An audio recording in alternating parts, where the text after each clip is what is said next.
اعوذ باللہ من الشیطان الرجیم بسم اللہ الرحمن الرحیم۔ دوستو آج ہم بات کریں گے بلیک ہول کے بارے میں۔ دوستو بلیک ہول کائنات کا مونسٹر کہلاتا ہے جو کسی بھی چیز کو اپنی طرف کھینچ کر نکل جاتا ہے، کیونکہ اس کی گریوٹی کائنات میں موجود ہر چیز کی گریوٹی سے زیادہ ہوتی ہے، جس کی وجہ سے اس سے کوئی بھی چیز بچ نہیں سکتی، چاہے وہ سائز میں کتنی ہی بڑی کیوں نہ ہو۔ دوستو جب ایک اسٹار اپنی عمر پوری کرتا ہے تو وہ ایک ایکسپلوژن کے ذریعے کئی حصوں میں تقسیم ہو جاتا ہے، جس کے بعد اس اسٹار میں ایک بلیک ہول بن جاتا ہے جسے انٹرسٹیلر بلیک ہول کہتے ہیں۔ یہ بلیک ہول ہماری کائنات میں ادھر ادھر آوارہ گھومتے رہتے ہیں اور راستے میں آنے والی کسی بھی چیز کو کھا کر اپنا سائز بڑھاتے رہتے ہیں۔ اس کے علاوہ ایک سپر میسو بلیک ہول ہوتا ہے جو ہر گلیکسی کے سینٹر میں موجود ہوتا ہے، جس کی گریوٹی کی وجہ سے اس گلیکسی کی ہر چیز اس کے گرد چکر لگاتی رہتی ہے۔ ان بلیک ہولز کو عام آنکھ یا کسی بھی ٹیلیسکوپ سے نہیں دیکھا جا سکتا، کیونکہ ان کی کوئی روشنی نہیں ہوتی۔ یہ اندھیروں سے بھی بلیک ہوتے ہیں اور روشنی تک ان کے اندر سے نہیں گزر سکتی۔ جب بھی یہ کسی چیز کو نگلتے ہیں تو ان کے گرد ایک ڈسک بن جاتی ہے جو بہت زیادہ روشن ہوتی ہے، جسے ہم ایکریشن ڈسک کہتے ہیں۔ اسی ڈسک کی وجہ سے ہمیں پتہ چل جاتا ہے کہ اس جگہ پر بلیک ہول موجود ہے۔ کچھ ماہ پہلے سائنسدانوں نے ہماری گلیکسی میں موجود بلیک ہول کی تصویر کو کھینچا تھا۔ اس بلیک ہول کو دیکھنا بہت زیادہ مشکل تھا، لیکن جب اس بلیک ہول نے مٹیریل کو نکلا تو اس کے گرد بہت چھوٹی ایکریشن ڈسک بنی جس سے روشنی نکلی۔ اس دوران فوراً تصویر کو کھینچا گیا، جسے آپ اسکرین پر دیکھ سکتے ہیں۔ سائنس کے مطابق بلیک ہول ایک کائنات سے دوسری کائنات میں جانے کا راستہ ہے جو دوسری کائنات میں جا کر نکلتا ہے۔ یہ سائنسدانوں کی ایک تھیوری ہے جسے ابھی تک ثابت نہیں کیا گیا، کیونکہ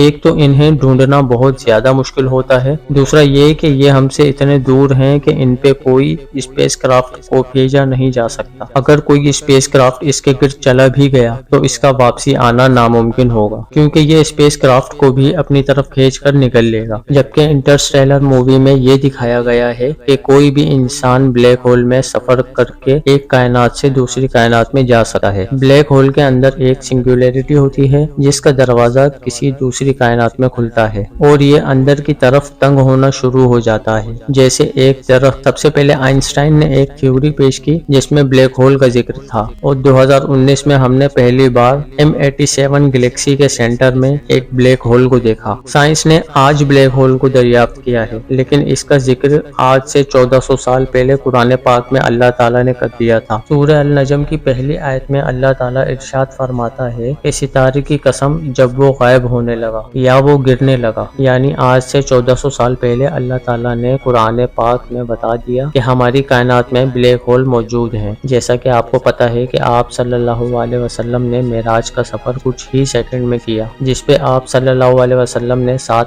آسمانوں کا سفر کیا اور ان 7 آسمانوں میں انبیاء اکرام سے ملاقات کی، جہنم اور جنت کو دیکھا، پھر آپ سدرۃ المنتہا یعنی ایک بیری کے درخت سے ہوتے ہوئے اللہ کے عرش پر گئے، اور یہ سب سفر آپ صلی اللہ علیہ وسلم نے کچھ ہی سیکنڈ میں کیا، یعنی وقت آپ پر تھم گیا تھا۔ آج سائنسدان نے ہماری کائنات کے سائز کا جو پتہ لگایا ہے وہ 93 بلین لائٹ ایئر ہے، جس سے باہر ہم قیامت آنے تک بھی نہیں نکل سکے۔ یہ حصہ کائنات کے 0.00001% حصے کے برابر ہے، اور 99.99% کائنات کتنی بڑی ہے ہمیں نہیں پتا، اور ہمیں یہ بھی نہیں پتا کہ ہمارا پہلا آسمان کتنا بڑا ہے اور اس میں کتنی کائنات موجود ہیں، اور ہر آسمان پہلے آسمان سے 1 گنا زیادہ بڑا ہے، جس کے سائز کا اندازہ ہم نہیں لگا سکے۔ آپ صلی اللہ علیہ وسلم نے 7 آسمان کا سفر کچھ ہی سیکنڈ میں کیا، جسے آج کی سائنس بھی سچ ثابت کر چکی ہے۔ سائنسدان کے مطابق کوئی چیز روشنی کی رفتار سے سفر کرے تو وقت اس پر رک جائے گا، یا وہ چیز ٹائم ٹریول کر سکتی ہے، اور آپ صلی اللہ علیہ وسلم جس براق پر سوار تھے اس کی رفتار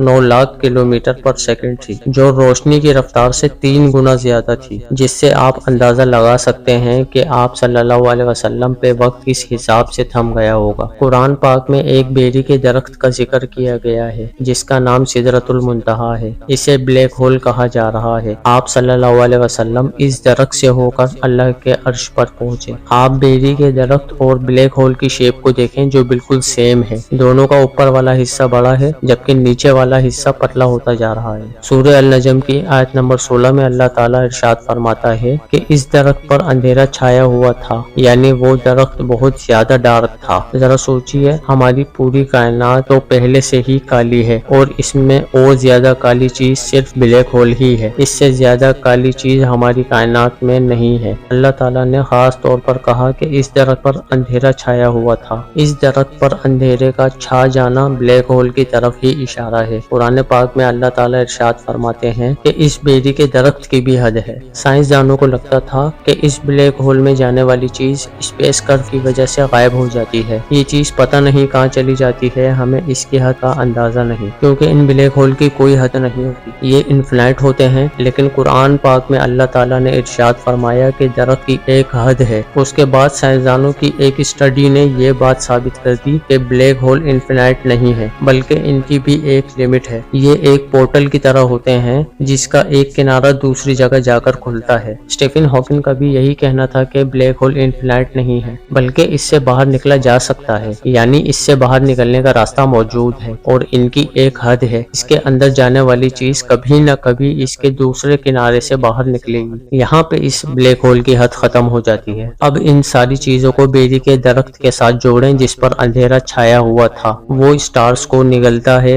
اسے انسانی آنکھ نہیں دیکھ سکتی، اور اس درخت کی بھی ایک حد ہے۔ یہ ایک کائنات سے دوسری کائنات میں جانے کا راستہ ہے۔ اس کے پاس اتنی زیادہ گریوٹی ہے کہ یہاں پہ وقت رک جاتا ہے، اور یہ اللہ کی سب سے بڑی نشانیوں میں سے ایک نشانی ہے۔ یعنی بیری کا درخت وہی بلیک ہول ہے جس پہ آپ صلی اللہ علیہ وسلم نے معراج کا سفر کیا، اور اس بیری کے درخت کی تمام خصوصیات بلیک ہول سے ملتی ہیں۔ قرآن پاک میں یہ ثابت ہے کہ یہ ایک کائنات سے دوسری کائنات میں جانے کا راستہ ہے، جسے سائنسدان آج تھیوری میں بیان کرتے ہیں لیکن اصل میں ثابت نہیں کر پائے، لیکن بہت جلد وہ اس بات کو ثابت کریں گے۔ بلیک ہول میرے اللہ تعالیٰ کی عظیم نشانیوں میں سے ایک نشانی ہے، جن کے بارے میں جان کر ہمارا ایمان اور تازہ ہو جاتا ہے۔ تو دوستو یہ تھی آج کی ویڈیو اچھی لگی تو چینل کو سبسکرائب کریں۔ ملتے ہیں نیکسٹ ویڈیو میں، تب تک کے لیے اللہ حافظ۔